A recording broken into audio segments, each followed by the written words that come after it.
A'udzu billahi minasyaitonir rajim. Bismillahirrahmanirrahim. Assalamualaikum warahmatullahi wabarakatuh.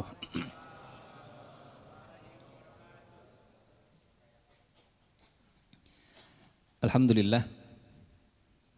Alhamdulillahilladzi hadana li hadza wa ma kunna linahtadiya laula an hadana Allah. Asyhadu an la ilaha illallah wa asyhadu anna Muhammadan abduhu wa rasuluh. Allahumma salli ala nabiyyina Muhammadin wa ala alihi wa ashabihi ajma'in.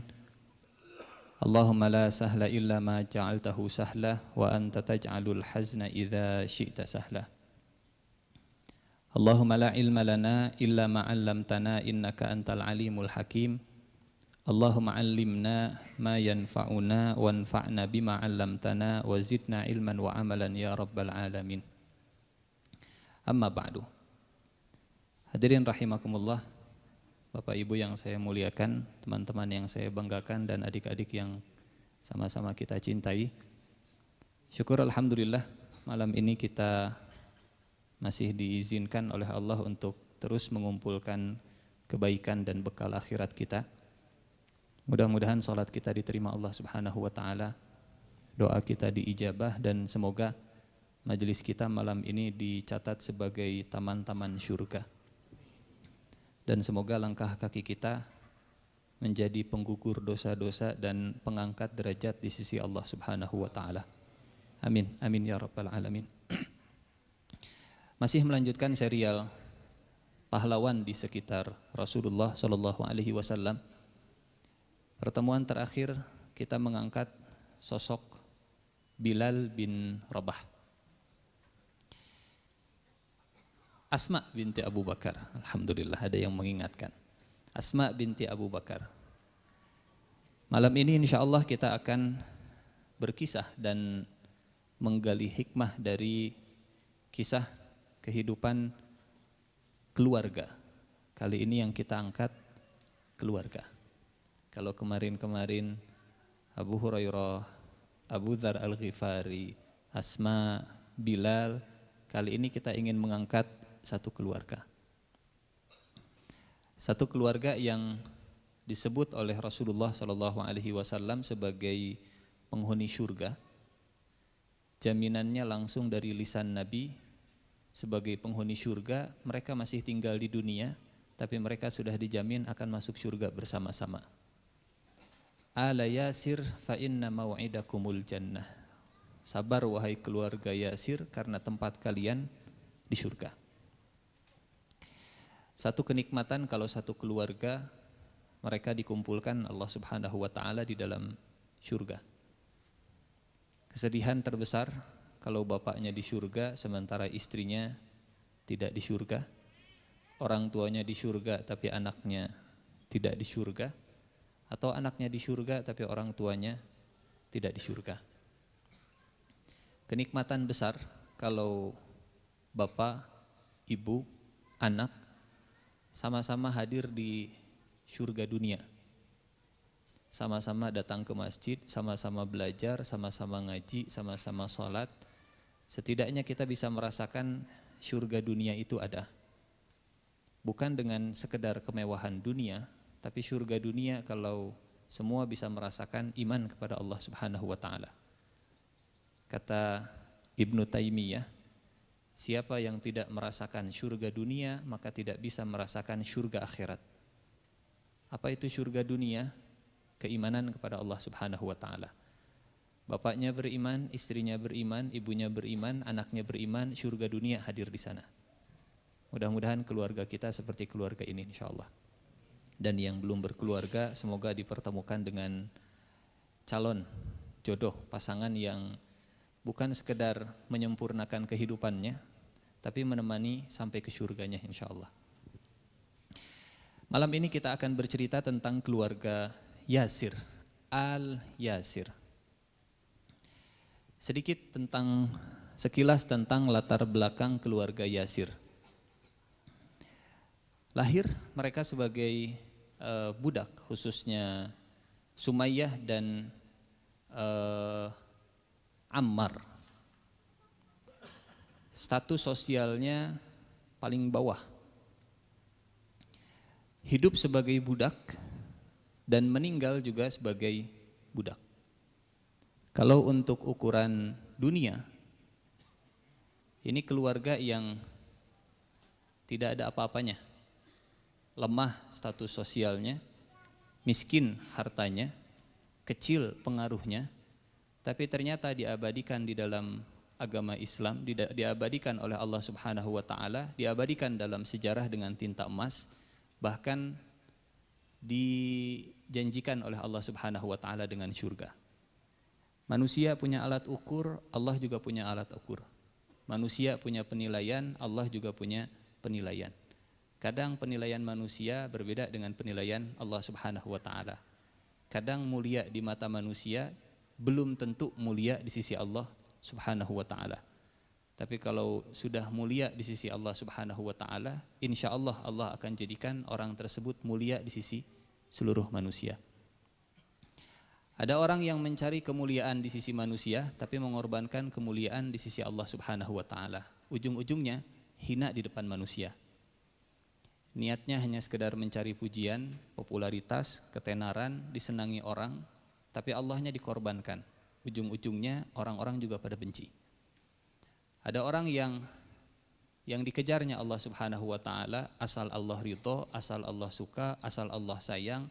Tapi banyak manusia yang tidak suka. Ujung-ujungnya manusia jadi suka. Barang siapa yang mencari keridhaan Allah dengan kebencian manusia, maka Allah jadikan kebencian manusia menjadi keridhaan kepada mereka.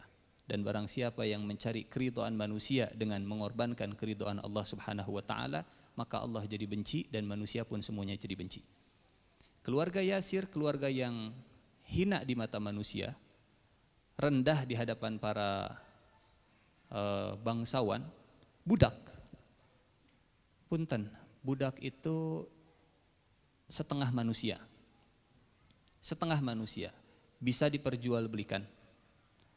Bahkan kalaupun di dalam Islam misalkan hukum perbudakan, ada yang dihukum hukumannya itu setengah orang yang merdeka. Hampir seperti barang, setengahnya barang bisa diperjualbelikan, bisa seenaknya saja kemudian diperlakukan sampai datangnya Islam kemudian memberikan hak-hak kemanusiaan kepada budak dan dibuka pintu-pintu untuk memerdekakan perbudakan. Keluarga yang akan kita ceritakan adalah keluarga budak, keluarga rendahan di mata manusia tapi mulia di sisi Allah Subhanahu wa taala. Milik Abu Hudzaifah bin Al-Mughirah Al-Makhzumi.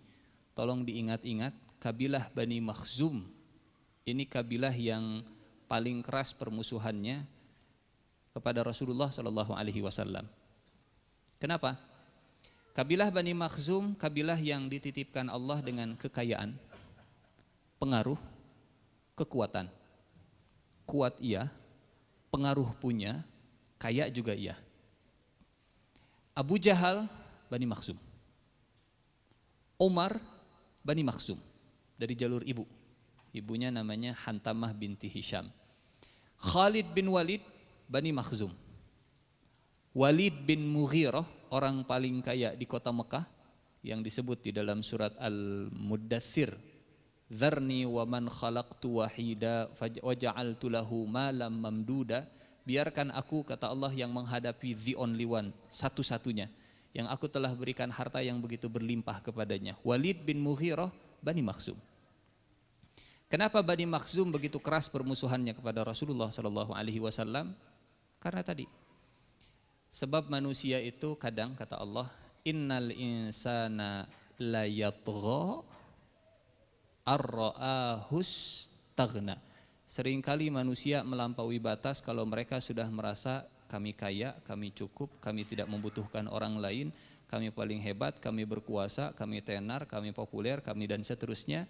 Innal insana la yatgha. Itu sebabnya, rasanya saya lupa, pernah kita bahas atau tidak? Itu sebabnya kenapa mayoritas pengikut para nabi orang-orang lemah. Dari dulu. mayoritas pengikut para nabi orang-orang lemah. Ustadz, Abu Bakar kan orang kuat, betul, Hanif memang. Mayoritas pengikut para nabi, umat nabi awal-awal itu mayoritas orang-orang lemah. Nabi Musa siapa pengikutnya? Bani Israel, orang-orang yang tertindas, terjajah. Musuh terbesar para nabi mayoritas adalah penguasa, orang kaya, media atau zaman dulu penyair. Mayoritas musuh kebenaran adalah kekuasaan dulu. Meren. Selalulah. Sejarah akan selalu berulang. Ustadz, kalau begitu kita jangan berkuasa. Oh tidak. Pegang kekuasaan, kendalikan di atas kebenaran. Korban yang paling banyak itu kalau kebenaran dan kekuasaan sudah berhadap-hadapan. Kenikmatan yang paling enak kalau kekuasaan sudah sejalan dengan kebenaran. Nabi Sulaiman kekuasaannya di atas kebenaran. Oh, kenikmatan dan keberkahan ada di mana-mana. Nabi Daud kekuasaan dan kebenaran berjalan seiringan, kenikmatan dan keberkahan ada di mana-mana. Walau anna ahlal qura amanu wattaqau la fatahna alaihim barakatim minas sama'i wal ard. Kuat, benar, barokah. Tapi kalau kuat di satu sisi, benar di sisi yang berhadapan, kira-kira kita akan ikut yang mana? Yang benar atau yang kuat? Yang benarnya lemah, yang kuatnya nggak benar. Ikut yang mana? Halo? Ini kekuatan tapi tidak di atas kebenaran. Ini kebenaran tapi tidak memiliki kekuatan. Kira-kira ikut yang benar atau ikut yang kuat? Karena masih di masjid. Insya Allah yang benar.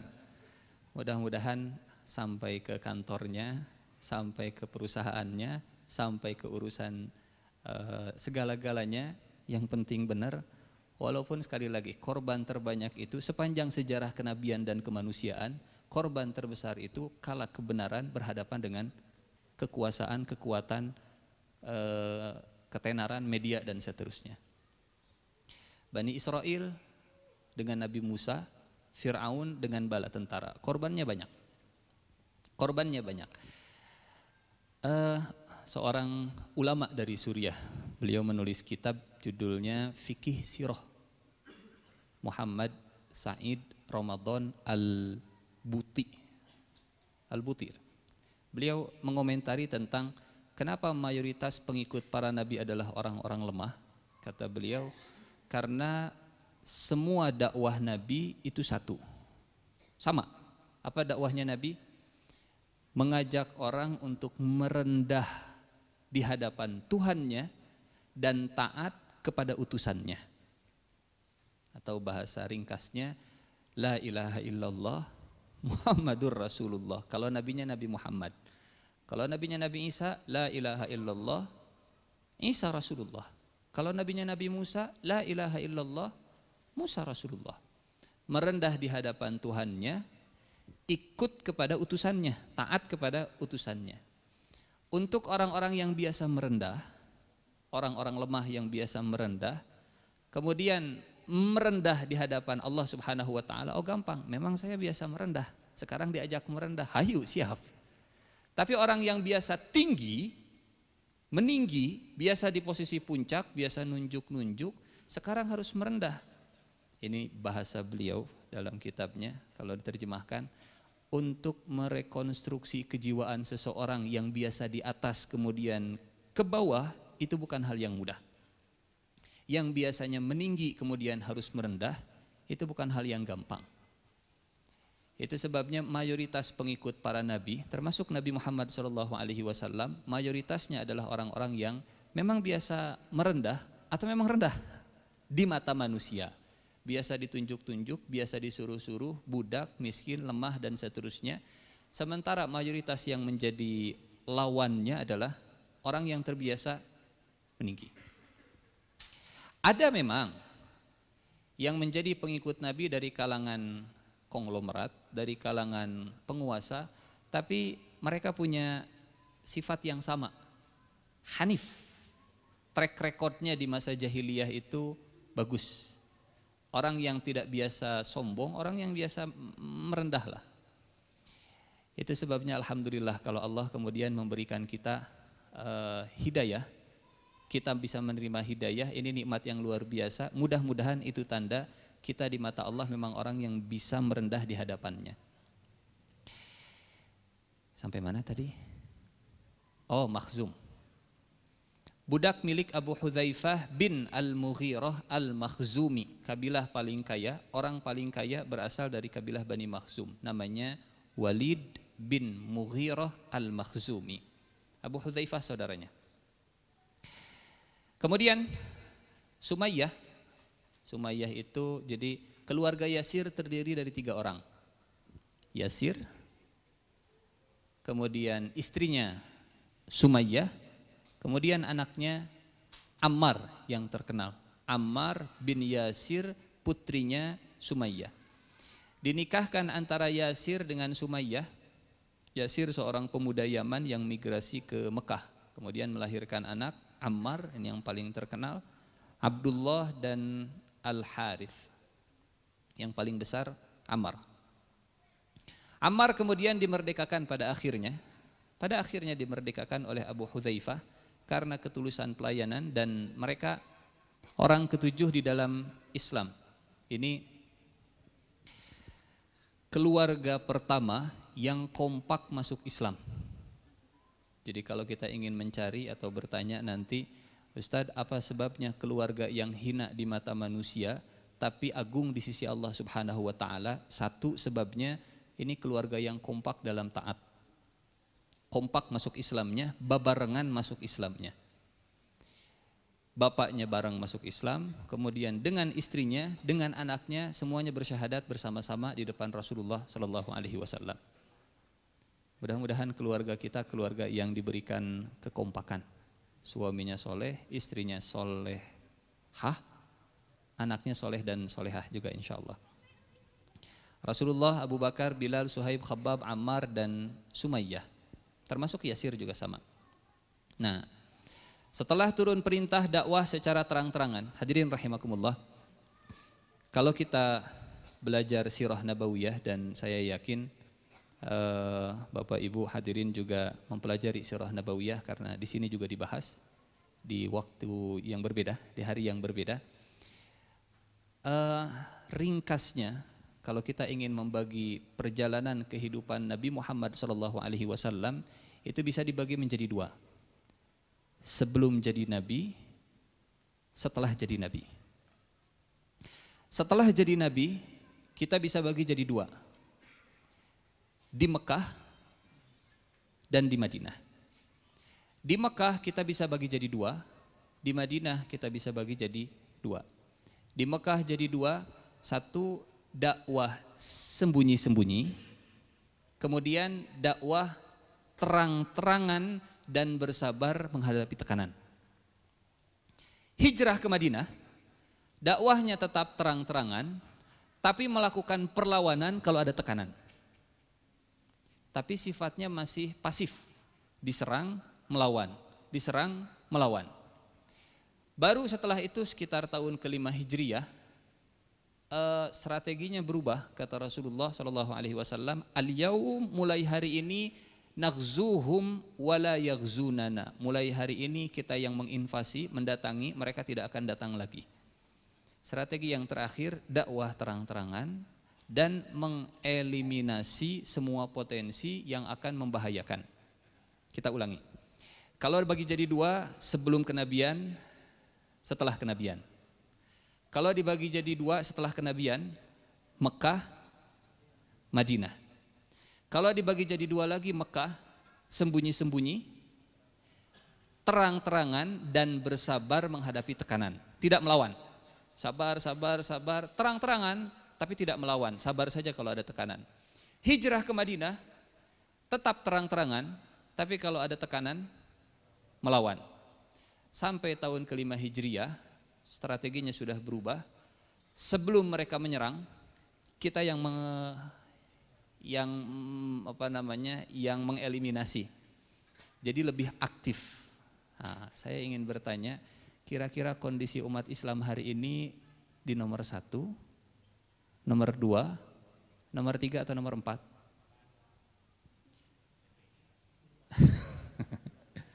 Nomor satu enggak lah ya insya Allah. Nomor satu alhamdulillah kita masih bisa bebas untuk terbuka menjelaskan identitas kita.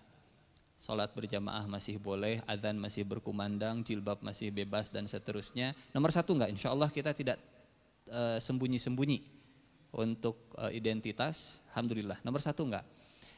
Nomor 4 enggak. Ternyata semua sepakat enggak. Nomor 4 berarti belum, bukan enggak. Belum. 2 atau 3? Ya husnudzon 3 lah insya Allah.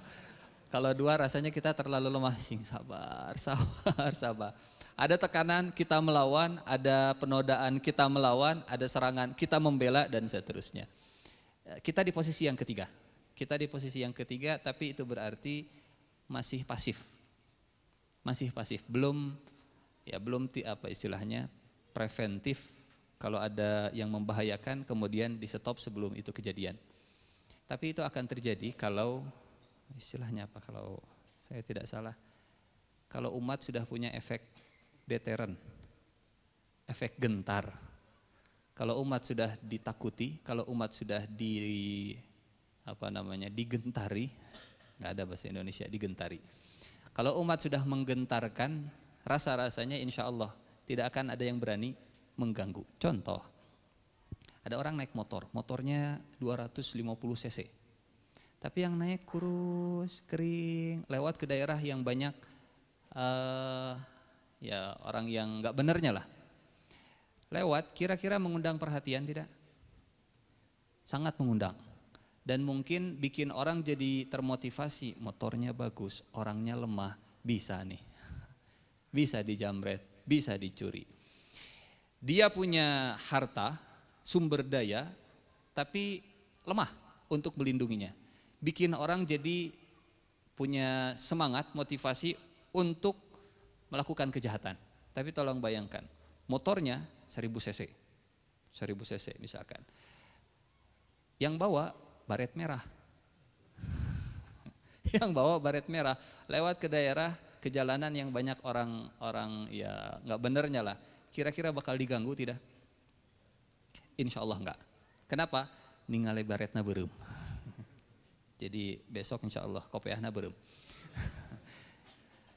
Itu yang kita maksud, atau itu yang disebut oleh Allah Subhanahu wa taala, wa a'iddu lahum mastata'tum min quwwah wa mir ribatil khaili turhibuna bihi aduwallahi wa aduwakum. Kalian kuat, musuh gentar. Kalian lemah, musuh berani. Itu mah level ke-4 tadi. Masa terakhir hidupnya Rasulullah SAW, umat sampai di tahap dakwahnya tetap terang-terangan, tapi mulai aktif melakukan tindakan preventif, bukan sekedar pasif nunggu musuh nyerang baru setelah itu bereaksi. Keluarga Yasir setelah turun surat Al-Hijr, surat ke-15 ayat ke-94, fasda' bima tu'mar wa a'rid 'anil musyrikin, terang-teranganlah dalam berdakwah, umumkanlah identitasmu. Apa yang terjadi? Maka para sahabat pun mulai mendeklarasikan keislaman mereka secara terbuka.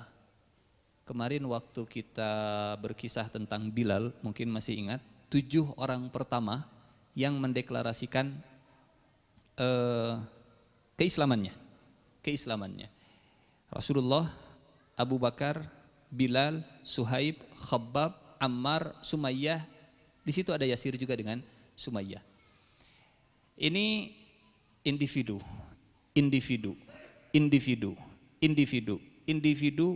keluarga. Jadi pertanyaan jawaban yang kedua, kenapa keluarga yang hina di mata manusia ternyata agung di sisi Allah Subhanahu wa taala? 1, mereka kompak dalam taat. 2, mereka bangga dalam iman. Saking bangganya mereka walaupun budak, mereka deklarasikan, kami muslim, kami pengikutnya Muhammad, kami adalah pengikutnya Rasulullah SAW. Tapi yang namanya terang-terangan, yang namanya minoritas di lingkungan mayoritas, apalagi ini masalah kebenaran, dan mayoritasnya punya kekuasaan di atas kebatilan, pasti mereka akan memberikan siksaan, cobaan. dalam surat Al-Ankabut ayat kedua insyaallah yang sudah sering kita sampaikan dan insyaallah kita hafal. A'udzubillahi minasyaitonir rajim. Ahasiban nasu an yutraku an yaqulu amanna wa hum la yuftanun. Apakah manusia mengira mereka akan dibiarkan begitu saja mengatakan kami telah beriman sedangkan mereka tidak diuji? Wa hum la yuftanun artinya semakin di sisi Allah semakin tinggi nilai keimanan seseorang, pasti akan semakin berat kualitas ujian. Di satu sisi ini memang jadi cobaan, tapi di sisi lain mudah-mudahan ini menjadi hiburan. Bagaimana jadi hiburan padahal ujian sangat berat? Hiburannya begini, ya Allah kok rasanya ujian makin berat, ya Allah mudah-mudahan ini husnudzannya ke Allah. Ya Allah mudah-mudahan karena Engkau melihat imanku semakin meningkat, akhirnya ujian pun semakin berat. Husnudzannya demikian, meskipun tetap kita harus seimbang. Harus seimbang tuh ya di satu sisi kita berbaik sangka kepada Allah, tapi di sisi lain kita juga jangan kegeeran. Pantas ujianna berat saya teh, da soleh meureun saya teh. Di satu sisi kita husnudzon, di sisi yang lain kita juga jangan sampai tertipu. Jangan sampai tertipu. Tetap yang terbaik itu tawazun, seimbang. Seimbang. Ahasiban nasu ayyutraku ayyaqulu amanna wa hum la yuftanun. Maka orang yang paling berat ujiannya adalah orang yang paling kuat imannya. Sudah seringlah kita tanyakan. Kalau urusan surga mah semuanya sama, maunya surga Firdaus. Tapi kalau urusan ujiannya semua juga sama, maunya yang paling ringan. Pinter kodek. Ahasiban nasu ayyutraku ayyaqulu amanna wa hum la yuftanun. Apa saja yang didapatkan para sahabat? Ini kata Ibnu Hisham dalam sirahnya. Abu Jahal itu orang yang paling pintar dalam memberikan siksaan. Abu Jahal itu pintar menganalisa. Oh, ini orang yang punya posisi ijtimaiyahnya, basis masanya sangat bagus, terhormat. Oh, ini tijarinya bagus, ekonominya bagus. Oh, ini mah orang yang dia tidak punya basis sosial, dia nggak punya basis ekonomi, ini mah orang rendahan. Abu Jahal itu kalau memberikan siksaan, termasuk orang-orang musyrik, dilihat dulu. Karena resikonya terlalu besar untuk Abu Jahal kalau menyiksa orang yang terhormat dengan siksaan yang sama seperti budak. Bukan hanya merendahkan, karena raja tidak akan membunuh raja. Biarkan prajurit yang akan membunuh raja. Kalau orang itu dari darah biru bangsawan, yang dilakukan Abu Jahal tekanan publik, kampanye hitam, tawaran dunia, pelecehan intelektualitas, direndahkan, dihinakan, diejek dan seterusnya. Kalau dia dari golongan pedagang, orang kaya, tawaran dunia. Tawarkan, sudahlah jangan jadi pengikutnya Muhammad, kalau enggak nanti bisnismu hancur, kalau enggak kamu nanti bakal rugi, kalau enggak kami enggak akan beli, kalau enggak kami akan boikot. Sudah, bisnis dengan kami siap kasih keuntungan, tapi jangan jadi pengikutnya Muhammad. Abu Jahal. Yang punya, kalau bahasa kita sekarang begini, yang punya kemampuan politik diserang, diserang potensinya. Yang punya bisnis diserang bisnisnya, yang nggak punya backup politik dan ekonomi disiksa. Disiksa. Ada yang kekerasan fisik, ada yang kampanye hitam dijelek-jelekan, ada yang tekanan publik, masing-masing lah. Ahasiban nasu ayyutraku ayyaqulu amanna wa hum la yuftanun. Apa saja yang didapatkan oleh keluarganya Yasir? Sumayyah di usianya yang sudah sepuh, saya tidak bisa membayangkan pakai baju besi di musim panas di kota Mekah.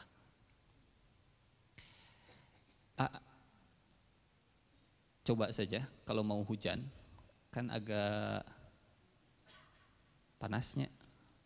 Sesaat sebelum hujan udara makin panas, pakai baju yang tidak nyerap keringat saja. pakai baju yang tidak nyerap keringat, kemudian ada di kamar, kamarnya ditutup misalkan, nggak ada udara. Rasanya seperti itu pun kondisinya sudah bikin kita nggak nyaman. Mekah musim panas, yang pernah ke Mekah insya Allah bisa merasakan. Mekah musim panas pakai baju besi. Disiksa Sumayyah, dicambuk, diseret di pasir panas, tidak ada pelindung kecuali Allah Subhanahu wa taala. Rasulullah dilindungi Abu Talib.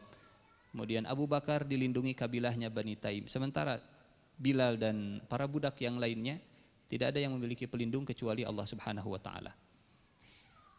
Alhamdulillah kita tidak harus sampai tersiksa seperti ini, dan saya yakin untuk bisa hadir dan datang ke masjid itu tidak ada yang sampai harus berkorban nyawa. Ada yang datang ke masjid sampai harus berkorban nyawa? Paling korban kita apa sih?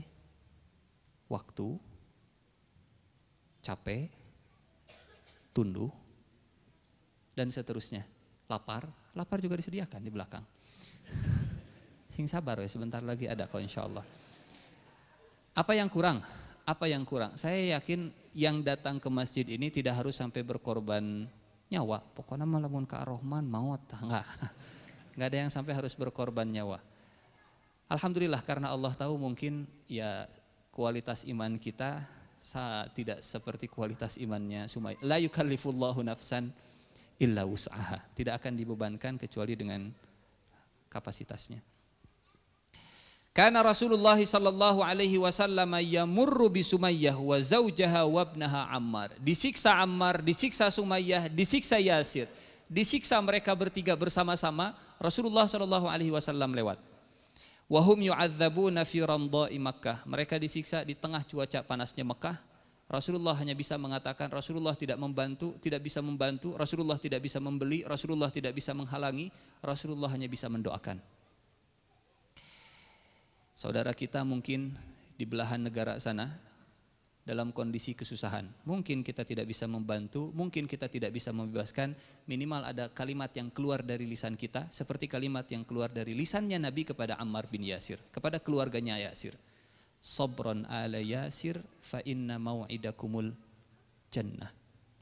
Sabar wahai keluarga Yasir, mudah-mudahan tempat kalian adalah syurga. Mudah-mudahan tempat kalian adalah syurga. Ustaz, alhamdulillah kita mah tidak mengalami hal seperti ini. Betul, alhamdulillah. Tapi kalimat ini bukan hanya untuk keluarga Yasir, kalimat ini juga untuk kita semua. Yang punya anak, sabar dalam mendidik anak, mudah-mudahan tempatnya di surga. Yang sedang menghafalkan Al-Quran, sabar dalam menghafalkan Al-Quran, insya Allah tempatnya surga. Yang sedang mencari ilmu, sabar, mudah-mudahan tempatnya surga. Yang sedang menjaga diri dari maksiat, sing sabar, mudah-mudahan tempatnya surga. Yang berusaha untuk menundukkan pandangan mata di tempat kerjanya, sabar, fa inna mau'idakumul jannah. Yang berusaha itu ada uang banyak tapi nggak halal, tapi dah saya butuh, tapi dah banyak, tapi dah lebar, dan seterusnya, sabar, fa inna mau'idakumul jannah. Yang punya orang tua misalkan sudah sepuh kemudian sabar, fa inna mau'idakumul jannah. Yang punya istri, yang punya suami tidak sesuai dengan harapan sebelum menikah, sabar, fa inna mau'idakumul jannah. Bukan hanya kalimat yang ditujukan kepada keluarganya Yasir, tapi kalimat ini adalah kalimat yang insya Allah bisa kita ucapkan kepada orang-orang yang ada di sekitar kita. Sabr, mudah-mudahan tempat kita surga. Sabron ala Yasir fa inna mau'idakumul jannah.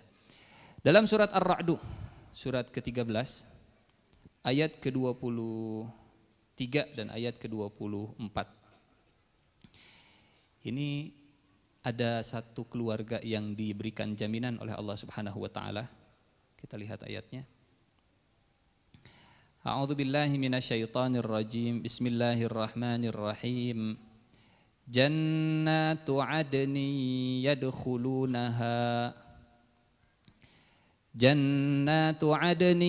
yadkhulunaha wa man salaha min abaihim wa azwajihim wa dhurriyyatihim wal malaikatu yadkhuluna alaihim min kulli bab salamun alaikum bima sabartum.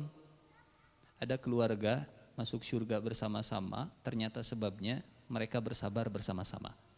Salamun alaikum bima sabartum fa ni'ma uqbaddar. Surga Aden yang akan dimasuki ke dalamnya bersama dengan orang yang soleh, bapaknya, istrinya, anaknya. Kisah yang menggambarkan keluarganya Yasir. Yasir masuk surga, Ammar masuk surga, Sumayyah masuk surga. Salamun alaikum bima sabartum. Bapak hareudang atuh da nganggo jilbab teh tuh cek batur ge jilbab mah teu wajib. Sabar, fa inna mau'idakumul jannah.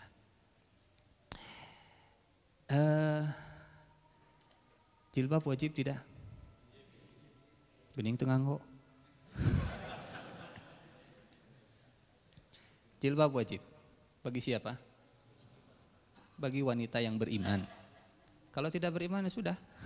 Sudah kalau tidak beriman. Jadi nggak usah repot-repot.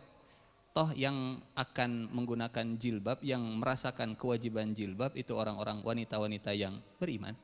Toh ayatnya wa kullil mu'minati yaghdudna min absarihinna wa yahfazna furujahunna wa la yudnina alaihin wa la, dalam surat An-Nur ayat ke-31, wala yubdina zinatahunna illa ma dhahara minha wal yadribna bi khumurihinna ala juyubihin. Katakanlah kepada wanita yang beriman. Siapa?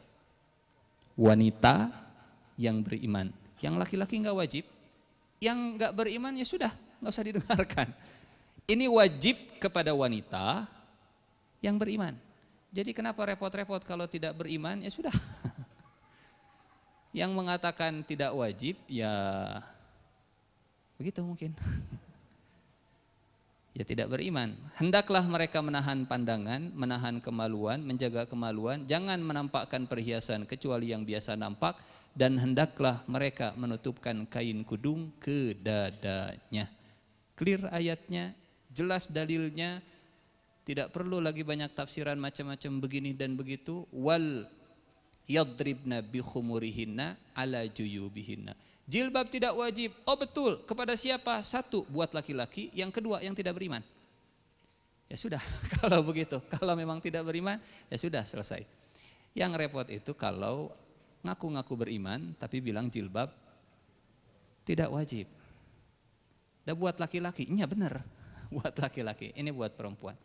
Insyaallah kita akan kembali kita melanjutkan kisah dari keluarga Yasir radhiyallahu anhum ajma'in. Keluarga yang diberikan jaminan oleh Rasulullah sallallahu alaihi wasallam dengan surga bagi mereka semua.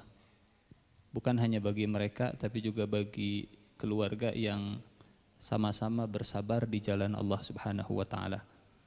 Dalam surat Ar-Ra'd tadi ayat 23 dan 24 ya, 23 24. Salamun alaikum bima sabartum fa ni'ma uqbaddar. Karena tidak ada motivasi yang paling kuat untuk meneguhkan seseorang dalam kesabaran kecuali motivasi surga. Satu-satunya motivasi yang paling efektif untuk meneguhkan kesabaran seseorang hanya surga.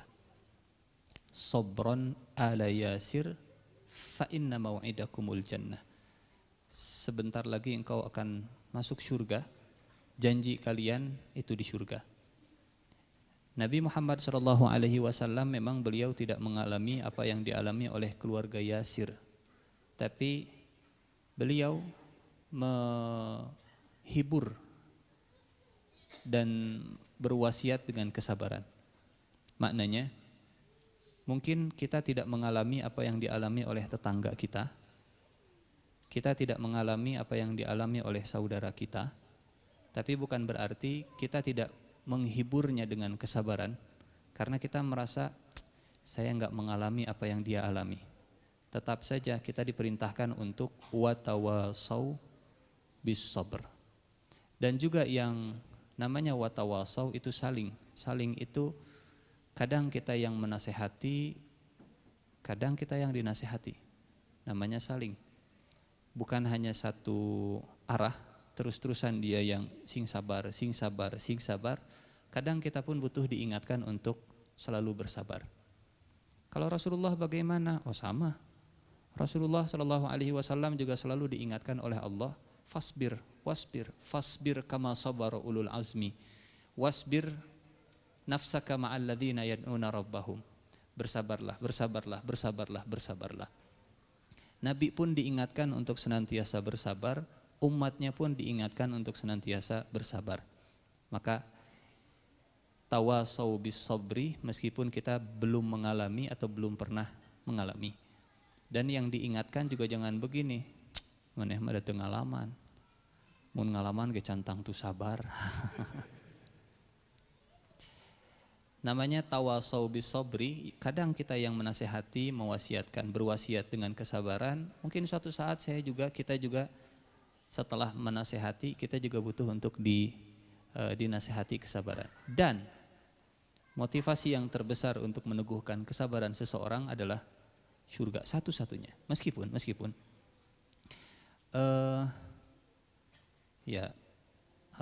keutamaan sabar yang Allah Subhanahu wa taala janjikan itu bukan hanya surga.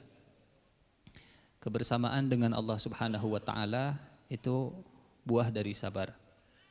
Innallaha ma'as sabirin. Sesungguhnya Allah bersama pasabirin. Bukan. Sesungguhnya Allah bersama dengan orang-orang yang sabar. Kalau di sini ada yang namanya sobirin, jangan kegeeran. Innallaha ma'as sobirin. Karena saya namanya sobirin. Kemenangan. Hanya dengan kesabaran Allah memberikan kemenangan. Ampunan. Masuk surga yang tadi. Balasan tanpa hitungan. Innama yuwaffas sabiruna ajrahum bighairi hisab. Setidaknya ada dua amal yang pahalanya itu tidak ditentukan oleh Allah Subhanahu wa taala. Yang pertama saum. Kata Rasulullah sallallahu alaihi wasallam dalam hadis qudsi, kullu amal ibni Adam lahu. Semua amalnya anak Adam itu untuk dia. Illa saum, kecuali saum. Fa ana ajzi bihi, dan saya yang langsung akan membalasnya.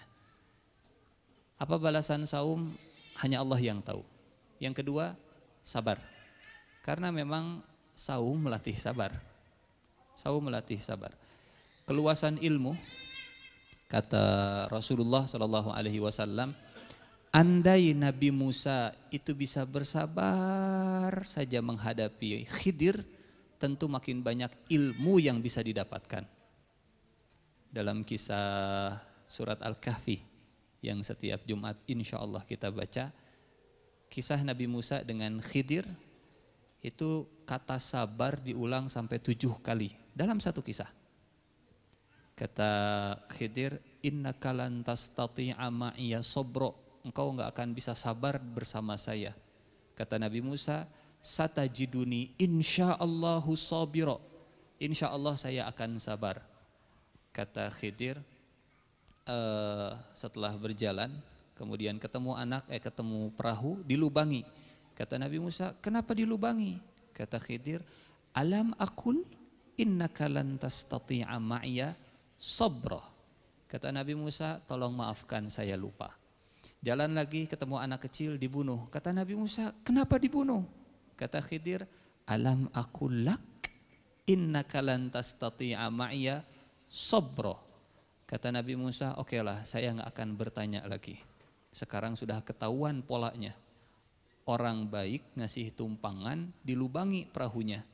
Anak kecil enggak bersalah, dibunuh. Oh gitu polanya. Masuk ke satu perkampungan, minta makan. Jadi mereka musafir, kehabisan bekal karena bekalnya masuk ke dalam lautan. Kemudian minta makan, minta minum, minta makan, tapi bakhil. Kampungnya ini koret, kopet, bakhil dan seterusnya. Fa'abau ayyudayyifuhuma, kampung yang bakhil. Kira-kira kalau kita di posisi Nabi Musa, orang baik ngasih tumpangan gratis saja perahunya dilubangi. Anak kecil yang tidak bersalah saja dibunuh. Komo iya kampung koret. Namanya kampung koret. Kampung bakhil. Apalagi ini kampung bakhil yang tidak mau ngasih minum sedikit pun. Ini kalau kita di posisi Nabi Musa mungkin pikirannya tenang, gak akan komentar. Saya sudah tahu polanya. Diduruk merenya kampung. Orang baik saja dilubangi perahunya, anak kecil saja dibunuh, apalagi kampung koret. Ternyata di luar prediksi. Dinding yang hampir roboh malah diperbaiki. Nabi Musa kemudian komentar, "Lau syi'ta latakhadhta 'alaihi ajra." Kita cari saja yuk pemilik rumahnya. Kita minta ganti rugi. Kampung koret enggak pantas untuk dikasih kebaikan. Kata Khidir, "Hadza firaqu baini wa bainik." Ini perpisahan antara kita berdua. Kata anak muda, "Lo, gue." Nah, hadza firaqu baini wa, ini perpisahan kita berdua. Sa'unabbi'uka bita'wili ma lam tastati' alaihi sabra. Sampai di ayat terakhir kata Khidir, hadza ta'wilu ma lam tasti' alaihi sabra. Sabar, sabar, sabar, sabar. 7 kali sabar diulang dalam kisah Nabi Musa dan Khidir, sehingga kata Rasulullah SAW, apa kata Nabi Musa? Kata Rasulullah, rahimallahu akhi Musa. Semoga Allah merahmati saudaraku Musa. Andai sabar saja sedikit, ilmunya akan jadi lebih banyak yang bisa kita dapatkan. Ternyata di antara keutamaan sabar itu mendapatkan keluasan ilmu pengetahuan. Bosan Ustaz, nggak usah keluar. Padahal misal bagian endingnya itu yang banyak isinya, tapi karena nggak sabar keluar.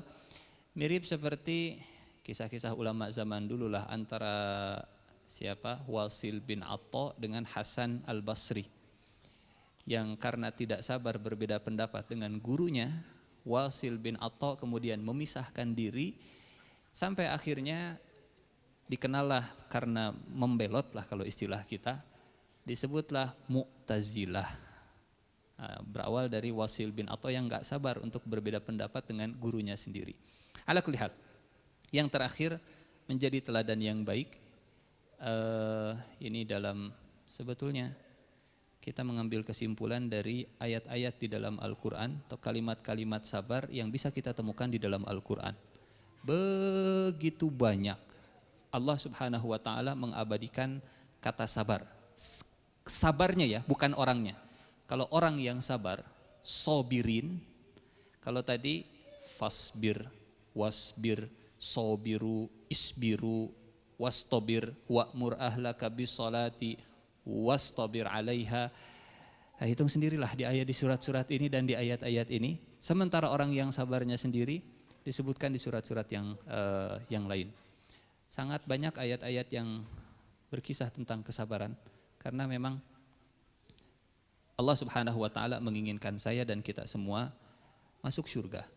Tapi ternyata surga ada harganya. Bahkan kata Rasulullah SAW, huffatil jannah bil makarih.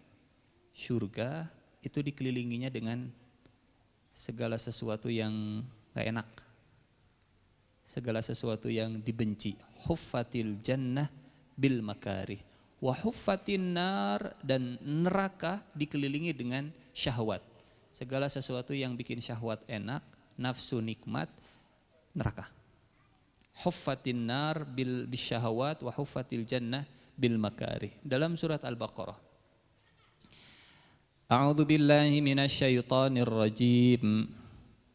Am hasibtum an tadkhulul jannah. Apakah kalian mengira kalian akan masuk surga? Walamma ya'tikum mathalul ladzina khalau min qablikum. Sementara belum datang kepada kalian cobaan seperti orang-orang terdahulu. Massathumul ba'sa'u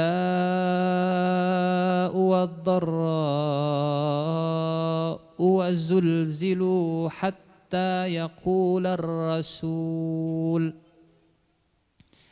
Mereka ditimpa bencana, mereka ditimpa sengsara, mereka digoncang dengan berbagai macam cobaan sampai Rasul dan orang yang beriman mereka bertanya, hatta yaqular rasul walladzina amanu ma'ahu mata nasrullah.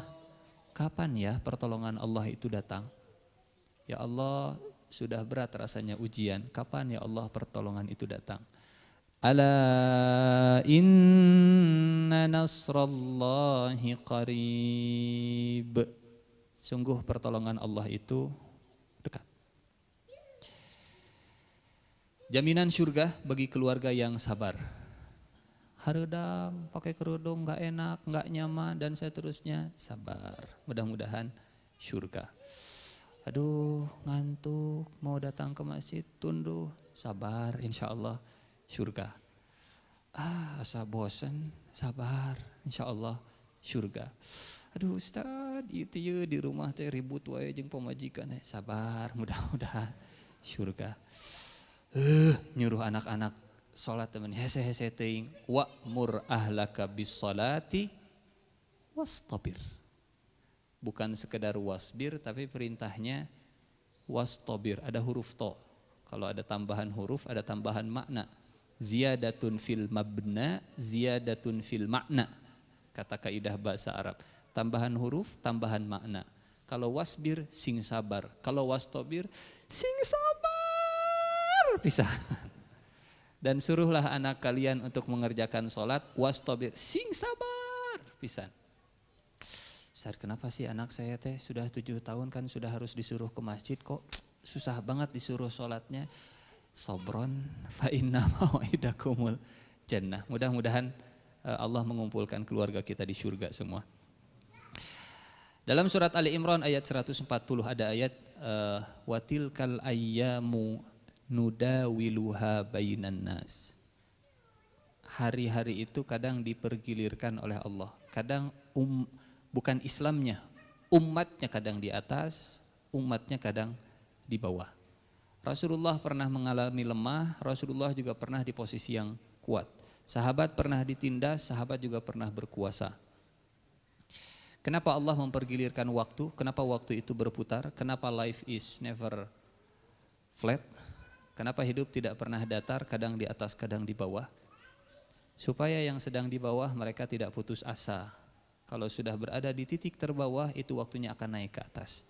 Dan supaya yang sedang di atas mereka tidak jumawa, kalau sudah sampai ke puncaknya, itu tanda-tanda mereka akan turun ke bawah.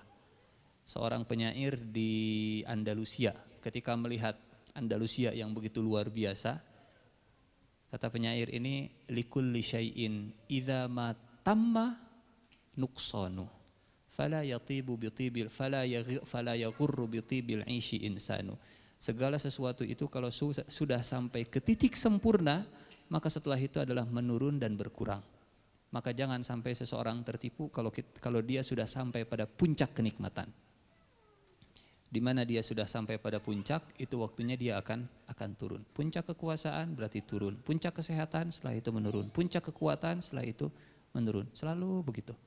Yang di bawah jangan putus asa, yang di atas jangan jumawa. Pertanyaannya, kira-kira posisi umat Islam hari ini ada di mana? Di bawah atau di atas? Sedang turun atau sedang naik? Rasanya tadi kita sepakat dari yang 4 itu, dari yang 4 itu nyatong di bawah-bawah teuing lah. Ya menuju ke atas lah insya Allah. Karena masjidnya makin rame, kerudung juga makin marak, kesadaran beragama juga makin masif. Tapi ingat, tadi kalau iman makin meningkat, ujian makin berat. Kalau di Indonesia umat Islam makin tinggi kesadaran berimannya, siap-siap ujiannya juga makin berat. Makin berat. Kenapa ya umat Islam teh kok banyak ditekan di seluruh dunia? Husnudzon dulu kepada Allah. Mudah-mudahan ini sedang persiapan menuju puncak. Menuju puncak. Detik-detik yang paling menyakitkan bagi seorang ibu yang sedang melahirkan adalah ketika bayinya mau keluar. Jadi boleh jadi darah di mana-mana, kemudian rasa sakit yang begitu luar biasa karena sebentar lagi ada umat yang mau lahir. Ada kebangkitan yang mau diberikan oleh Allah Subhanahu wa taala. Husnudzannya kita seperti itu. Dan yang terakhir dari yang ketiga, saling berwasiat dalam kesabaran, wa tawasau bil haqqi wa tawasau bis sabri. Ada beberapa doa yang mudah-mudahan ini menguatkan kesabaran kita. Yang pertama, ya muqallibal qulub tsabbit qalbi ala dinik. Yang kedua, Rabbana afrigh alaina sabran wa tsabbit. Tidak mungkin bisa sabat kalau tidak sabar. Sabat itu artinya apa? Teguh. Afrigh alaina sabra, tuangkan kepada kami kesabaran dan teguhkan kami. Orang yang teguh karena dia punya modal sabar. Afrigh alaina sabran wa tsabbit aqdamana wansurna 'alal qaumil kafirin. Doa yang ketiga ini juga bisa kita jadikan sebagai bagian dari doa wirid kita, bagian dari doa kita. Dalam riwayat Tirmidzi bisa kita temukan.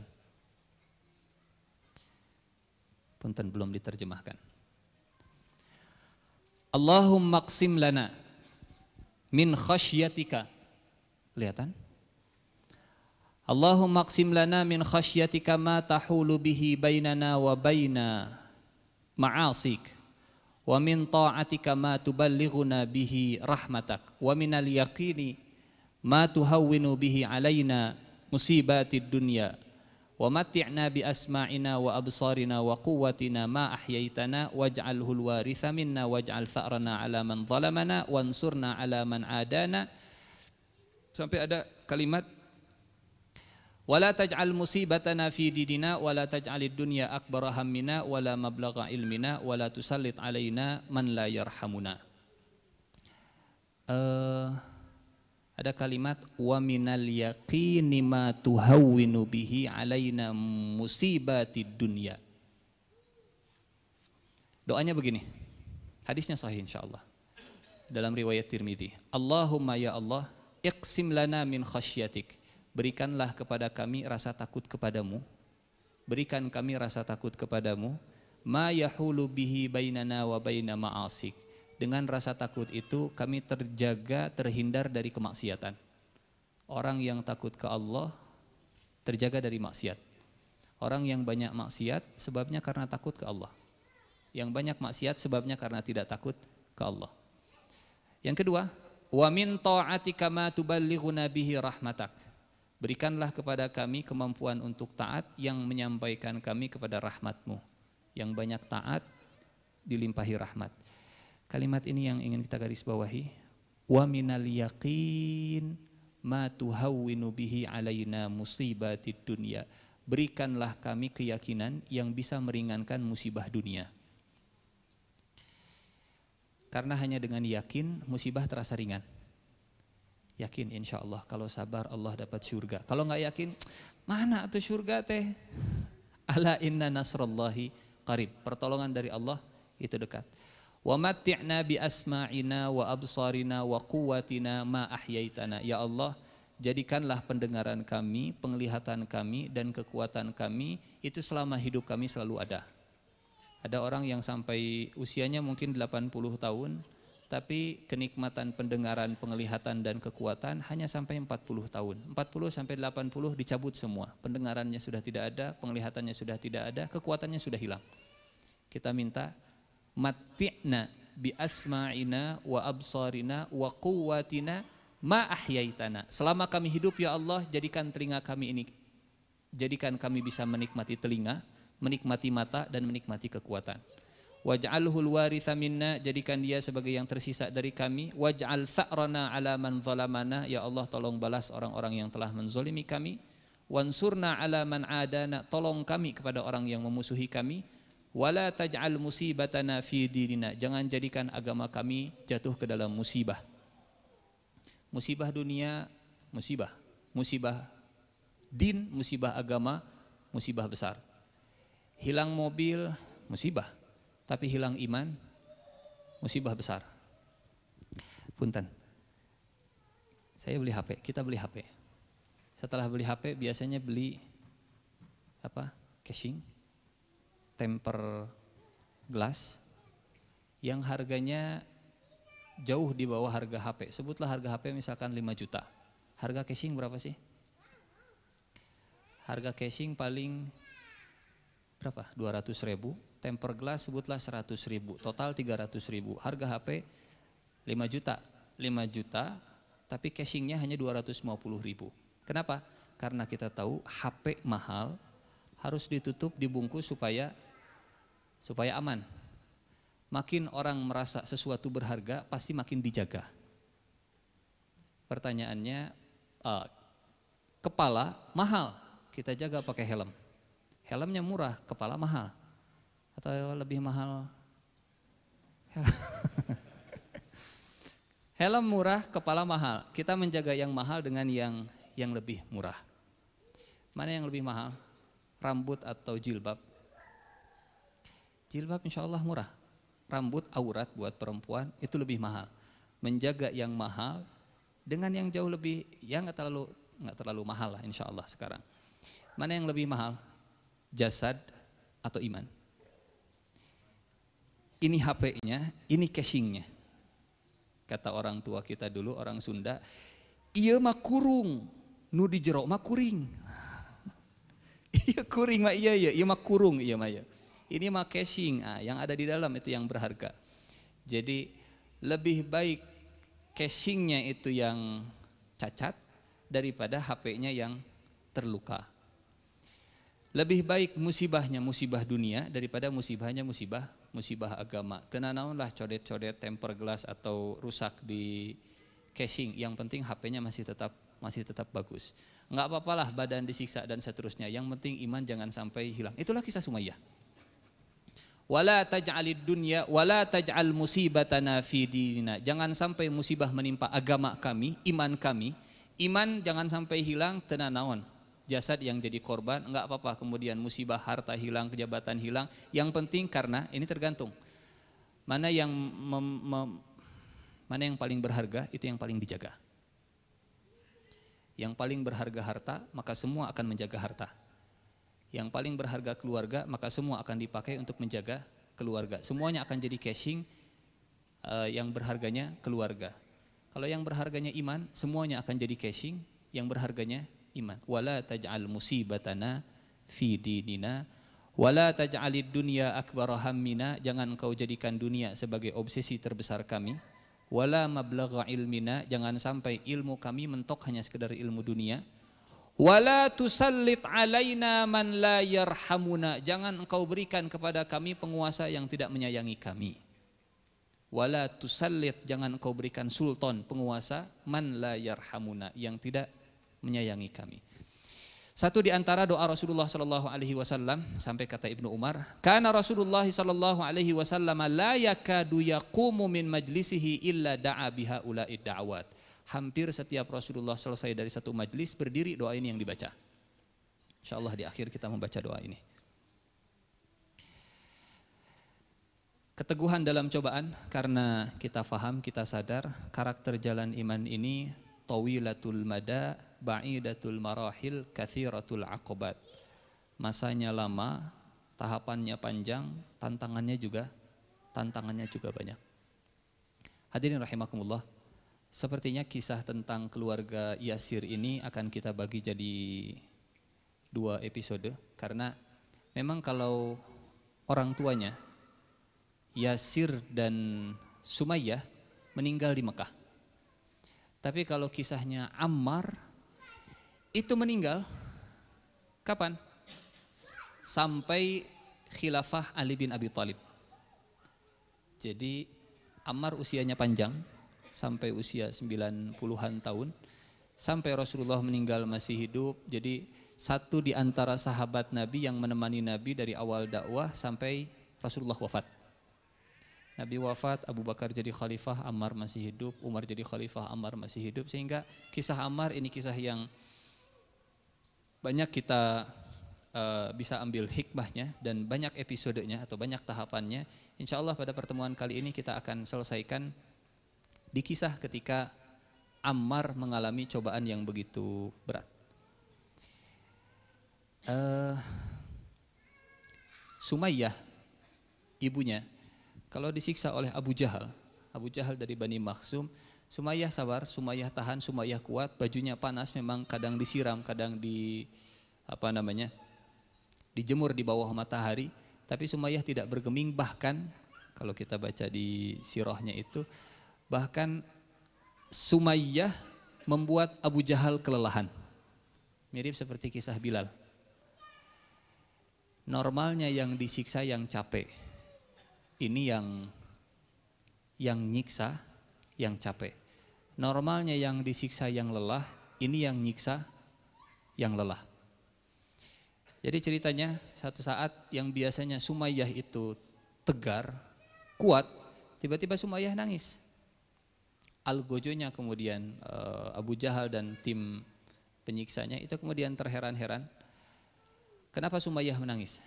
Karena ternyata anak mereka, Ammar bin Yasir, itu tidak tahan dengan siksaan, tidak kuat dengan cobaan, hatinya beriman, tapi melihat orang tuanya disiksa, kemudian melihat bapaknya juga disiksa, Ammar bin Yasir diminta untuk celak Muhammad, ejek Muhammad, hina Muhammad. Awalnya kata Ammar, enggak, saya enggak akan menghina. Celak, sebutkan atau puji Lata dan Uzza. Enggak, saya tidak akan memuji Lata dan Uzza. Melihat ibunya disiksa, melihat bapaknya disiksa, kemudian sampai akhirnya Yasir juga disiksa, dimasukkan kepalanya ke dalam air, dibekap, dibekap bahasa Indonesianya apa dibekap itu? Ditutup kepalanya, dimasukkan ke dalam air, kehabisan nafas, kemudian pingsan, bangun, disiksa lagi. Sampai akhirnya kata Ammar bin Yasir, Ammar mencela Rasulullah, Ammar mengejek Rasulullah SAW, Ammar memuji Lata dan Uzza. Kagetlah orang tuanya, sedihlah bapak dan ibunya, dan nyebar kabar, black campaign, kampanye hitam, kalau Ammar itu sudah mencela Muhammad. Siapa yang menyebarkannya? Itu timnya Abu Jahal. Ammar di bawah siksaan, kemudian akhirnya ngejek Rasulullah, nyebar kemana-mana. Orang tuanya kemudian nangis, siksaan berat membuat Ammar memenuhi permintaan Algojo dan majikan. Sampai akhirnya, ini ayat yang pernah kita bahas di kisah Bilal bin Rabah. Sampai akhirnya Allah Subhanahu wa taala membela Ammar bin Yasir. Nyebar kemana-mana kalau Ammar sudah mengejek Rasulullah SAW. Ammar kemudian nangis, Ammar kemudian datang ke Rasulullah SAW, minta maaf, ya Rasulullah, kata Rasulullah, ma wara'ak, ada apa Ammar di belakangmu? Ada apa tadi? Kenapa engkau datang menangis? Kata Rasulullah penasaran, Ammar biasanya disiksa, sekarang tiba-tiba datang ke Rasulullah. Kok bisa bebas? Kok bisa bebas? Kata Rasulullah, ma wara'ak ya Ammar, ada apa di belakangmu? Kata Ammar, ya Rasulullah, syarr, ada keburukan di belakangku. Kata Rasulullah, ada apa? Ya Rasulullah, saya disiksa, sampai akhirnya kalimat saya, niltu minka ya Rasulullah, saya mencelakmu ya Rasulullah, dan saya memuji-muji Lata dan Uzza. Rasulullah dengan rahmatnya, Rasulullah dengan kasih sayangnya, Rasulullah dengan perasaannya, Rasulullah tidak merendahkan Ammar, tidak memvonis Ammar, tidak langsung menilai Ammar, apalagi langsung mengkafirkan Ammar. Ammar, engkau mengejek saya, Ammar, engkau memuji Lata dan Uzza, kafir. Sedih kalau Ammar mendapatkan perlakuan seperti itu, tapi ternyata yang didapatkan oleh Ammar bin Yasir, dipegang dadanya, kemudian ditanya, kaifa tajidu qalbak ya Ammar? Bagaimana engkau dapatkan hatimu? Bagaimana kondisi hatimu saat itu? Kaifa tajidu qalbak? Kata Ammar, ya Rasulullah, mutmainnun bil iman ya Rasulullah. Hati saya tenang dalam kondisi iman. Lisan terpaksa mengucapkan kalimat kufur, lisan terpaksa menghina engkau, tapi hati saya beriman. Kadang ada amal yang zohirnya seperti dosa, tapi batinnya merasa tersiksa dengan dosa. Kadang ada orang yang ada orang yang berbuat maksiat tapi hatinya, ya Allah, kapan ya Allah saya dibimbing untuk tobat, ya Allah, saya nggak nyaman terus-terusan seperti ini. Orang menyangka dia berbuat dosa tapi hatinya di sisi Allah Subhanahu wa taala dia merasa hancur. Ya Allah, saya banyak dosa, kapan ya Allah saya dipanggil untuk bisa sholat di shaf pertama berjamaah. Yang seperti ini kata Rasulullah Shallallahu alaihi wasallam, lihat hadis arba'in nomor keempat. Ada hadis yang isinya tentang akhir hadisnya, wa innar rajula la ya'malu bi'amali ahlin nari hatta ma yakunu bainahu wa bainan nari illa dhira'. Ada orang yang beramal dengan amalan ahli neraka. Pernah mendengar hadis ini? Ada orang yang beramal dengan amalan ahli neraka sampai jarak dia dengan neraka itu hanya satu hasta, dari sini sampai sini. Tapi kemudian dia di akhir hayatnya beramal dengan amalan ahli surga dan akhirnya dia masuk surga. Dia masuk surga. Kenapa demikian? Apa rahasianya? Ternyata dalam hadis yang lain riwayat Muslim, Rasulullah Shallallahu alaihi wasallam bersabda, wa innar rajula la ya'malu bi'amali ahlin nari fima yabdu linnas. Ada orang yang beramal dengan amalan ahli neraka yang dilihat oleh manusia. Dia teh pendosa, tapi kita nggak pernah tahu isi hatinya. Ya Allah, saya menyesal ya Allah, saya pengen taubat ya Allah, moal dedeyeun deui, tapi dia berdosa lagi, nyesel lagi. Sebaliknya, ada orang yang taat, ada orang yang rajin ibadah, di hatinya, saya yang paling soleh, saya yang paling rajin. Dia qiyamul lail, kemudian dalam hatinya, yang lain masih tidur, saya sudah bangun, saya yang paling hebat. Fima yabdu linnas, di mata manusia saja, sementara hatinya tidak seperti itu. Nah, Ammar bin Yasir satu di antara contoh, lisannya mengucapkan kekufuran tapi hatinya dalam kondisi keimanan. Boleh jadi orang-orang seperti ini dalam kondisi terpaksa. Misal saudara-saudara kita misalkan yang ditindas, diintimidasi di mana? Di sana di Uighur sana misalkan, sampai akhirnya ya Allah bukan Tuhan dan seterusnya. Kita tidak pernah tahu isi hatinya. Mudah-mudahan isi hatinya mutmainnun bil iman. Mutmainnun bil iman. Dalam kondisi terpaksa, dalam surat An-Nahl ayat 106. A'udzu billahi minasyaitonir rajim. Man kafara billahi min ba'di imanihi illa man ukriha wa qalbuhu mutmainnun bil iman. Walakin man syaraha bil kufri sadra fa'alaihim ghadabun minallahi walahum adzabun azim. Barang siapa yang kufur setelah beriman, kecuali orang yang terpaksa sementara hatinya tetap tenang dalam iman, kecuali orang-orang yang memang dadanya terbuka pada kekufuran, maka mereka mendapatkan murka Allah dan bagi mereka azab yang pedih. Misal, contoh. Seperti tadi lah, apa hukumnya khomer? Haram. Tapi kalau misalkan ada orang yang dipaksa minum khomer, enggak mau, kalau enggak ditembak dan seterusnya, dia punya dua pilihan. Mati dalam menolak atau dia minum dalam kondisi terpaksa misalkan. Contoh lagi misalkan. Apa hukumnya membuka aurat bagi seorang wanita? Tidak boleh, kecuali di depan mahramnya. Ada yang bertanya, Ustadz, suami saya nyuruh saya buka jilbab, harus ditaati enggak? Oh harus. Jangankan buka jilbab, lebih dari itu pun harus kalau suami nyuruh mah, kalau di rumah.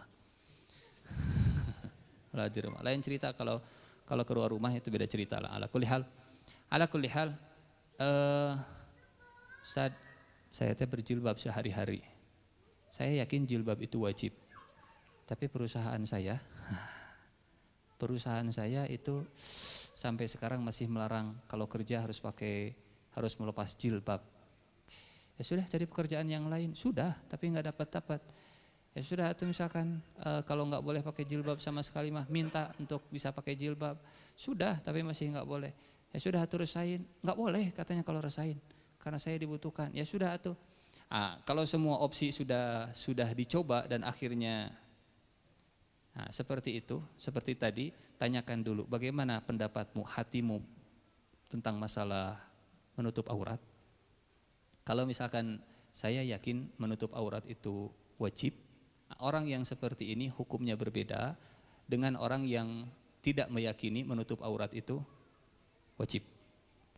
Jadi lepas dari orang ini bermaksiat karena membuka auratnya, tapi ada orang yang membuka auratnya karena merasa menutup aurat itu tidak wajib, dengan orang yang membuka auratnya karena saya pengen nutup aurat, tapi saya nggak bisa untuk menutup aurat di tempat ini. Hukumnya beda. Hukumnya beda. Dengan orang yang nanaonan lah menutup aurat, kepanas-panas, kegerah-gerah dan seterusnya. Ala kulli hal, man kafara billahi min ba'di imanihi illa man ukriha wa qalbuhu mutmainnun bil iman. Itu sebabnya tadi kita akan dihadapkan pada 4 kondisi. Ia sembunyi-sembunyi, ia terang-terangan tapi kemudian ditindas dan tidak bisa melawan, ia terang-terangan tapi kemudian kita bisa melawan, atau kita bisa melakukan tindakan preventif sebelum ada tekanan dan intimidasi kepada umat. Malam ini kita cukupkan kisah tentang keluarga Yasir sampai surat An-Nahl ayat 106, sampai kisah Ammar bin Yasir menangis di hadapan Rasulullah, sampai kata Rasulullah begini, in adu fa'ud. Ammar, kalau mereka menangkapmu lagi, menyiksamu lagi, nyuruh engkau, meminta engkau untuk menghinaku lagi, dan meminta engkau untuk memuji Lata dan Uzza lagi, lakukan seperti tadi lagi. In adu fa'ud. Tapi punten, masalah ini tidak bisa digeneralisir begitu saja, karena kata para ulama, ini rukhsah. Ada rukhsah, ada azimah. Mana yang lebih afdol? Kalau orang ditekan, dia terpaksa kemudian melakukan kemaksiatan, atau melawan tapi kemudian kehilangan yang dia dapatkan. Misal di satu perusahaan, pokoknya kalau mau kerja di perusahaan ini saya tidak mengizinkan untuk sholat Jumat, tapi saya kepala rumah tangga. Kalau saya nggak kerja di sini, saya nggak bisa memberi nafkah. Saya sudah cari kemana-mana, ternyata masih belum ada. Kalau saya mundur, saya nggak dapat apa-apa. Nah, kurang lebih ini bisa dikiaskan. Ini apalagi dalam masalah keimanan, tapi tetap itu rukhsah, ada azimah. Apa itu azimah? Azimah itu nanti seperti kisah Sumayyah. Jadi lebih baik kehilangan casing daripada harus mengorbankan kuring. Lebih baik korban kurung daripada korban kuring. Tapi harus dicatat, Ammar bin Yasir itu tidak mengorbankan keimanan. Ala kulli hal ada rukhsah, ada azimah. Azimah jauh lebih afdol daripada rukhsah, tapi rukhsah bisa dipakai untuk orang-orang yang sama seperti Ammar bin Yasir. Yang lebih afdol adalah yang mengambil azimah. Lebih baik mati dalam akidah daripada harus mencela Rasulullah, tapi kita mendapatkan kebebasan. Tapi dalam kondisi demikian itu pun bisa jadi rukhsah. Ala kulli hal, supaya kita juga tidak langsung main vonis ke seseorang yang melakukan satu kemaksiatan, cek dulu apa alasannya, apa sebabnya, apa karena tidak tahu, satu, atau yang kedua apa karena terpaksa, atau yang ketiga mungkin dia lupa, atau yang keempat mungkin memang sudah hilang ingatannya melakukan kemaksiatan seperti tadi. Kalau sudah clear motivasinya, baru setelah itu kita mengeluarkan vonisnya. Dari mana kita bisa menilai? Minimal dari track recordnya. Contoh sebagai penutup terakhir, kisah yang sering kita angkat, antara iblis dan Allah Subhanahu wa taala. Allah tahu tidak isi hati makhluk? Tahu? Tahu. Iblis diperintah sujud. Iblis menolak. Kata Allah, kenapa enggak mau sujud? Padahal ini perintahku. Allah tahu tidak kenapa iblis tidak mau sujud? Kenapa nanya? Basa-basi, bukan basa-basi. Bukan basa-basi. Allah tahu kenapa iblis tidak mau sujud, tapi Allah tetap bertanya kepada iblis. Allah yang tahu saja masih bertanya. Kita manusia yang belum tentu tahu, atau kita tidak tahu track recordnya, kita ya yang tidak tahu berarti harus jauh lebih wajib untuk bertanya, kenapa sih seperti ini, apa sih motifnya, belum tahu memang ini teh wajib dan seterusnya. Allah yang tahu masih bertanya. Setelah kata iblis, saya lebih baik dari Adam, engkau ciptakan saya dari api dan engkau ciptakan Adam dari tanah. Baru setelah itu kata Allah, keluar engkau dari surga, tidak pantas, fama yakunu laka anta takabbara fiha. Kenapa enggak dari awal? Sujud kalian semua ke Adam. Iblis enggak mau sujud. Iblis, kami tahu engkau sombong, keluar, tong loba omong di surga, keluar. Bisa tidak Allah seperti itu? Bisa, ada Allah tahu. Kami tahu engkau sombong kan, merasa lebih baik dari Adam, benar kan? Tong loba omong, keluarlah di surga. Kalau mau, bisa, karena Allah tahu. Tapi kenapa Allah yang tahu masih bertanya ke Adam? Ala kulli hal, ini punten, jangan salah paham. Saya tidak membenarkan kemaksiatan, tapi kadang ada yang zohirnya itu kemaksiatan, isi hatinya itu merasa saya hancur karena berbuat maksiat ini. Meskipun kita juga sadar manusia itu hanya bisa menilai zohirnya saja. Kita tidak bisa menilai isi hatinya. Kita tidak bisa menilai motifnya, maka kita tanya kenapa motifnya begini. Atau kita sudah tahulah motifnya kenapa. Track record dia mah selalu ngejek-ngejek Islam, track record dia mah selalu mencela Islam, dulu begini, tahun kemarin begini, bulan kemarin begini, sekarang begini, oh sudah ketahuan lah motifnya. Ala kulli hal, insya Allah kita akan lanjutkan di pertemuan berikutnya, kisah tentang sejarah yang ditulis dengan darah, kisah tentang wanita yang syahid pertama kali dalam Islam, meskipun syahid itu kesannya lebih kuat ke laki-laki, mati syahid dalam peperangan. Ternyata dalam Islam yang pertama kali mati syahid itu bukan laki-laki, yang pertama kali mati syahid itu perempuan, keluarga Yasir, Sumayyah. Wallahu a'lam bishawab. Kalau tidak ada pertanyaan, alhamdulillah. Ada yang ingin didiskusikan, ditanyakan? Jangan dipaksakan. Kalau tidak ada, kita akhiri dengan berdoa. Mudah-mudahan jadi bagian dari pendorong doa-doa kita, amal-amal soleh kita, mudah-mudahan bisa mendorong doa kita dan diijabah Allah Subhanahu wa taala. Astaghfirullahalazim, astaghfirullahalazim, astaghfirullahalazim, alladzi la ilaha illa huwal hayyul qayyum wa atubu ilaih. A'udzu billahi minasyaitonir rajim. Bismillahirrahmanirrahim. Hamdan yuwafi ni'amahu wa yukafi'u mazidah. Ya Rabbana lakal hamdu kama yanbaghi li jalali wajhika wa 'azimi sultanik. Allahumma salli ala nabiyyina Muhammad wa ala alihi wa sahbihi wa sallim.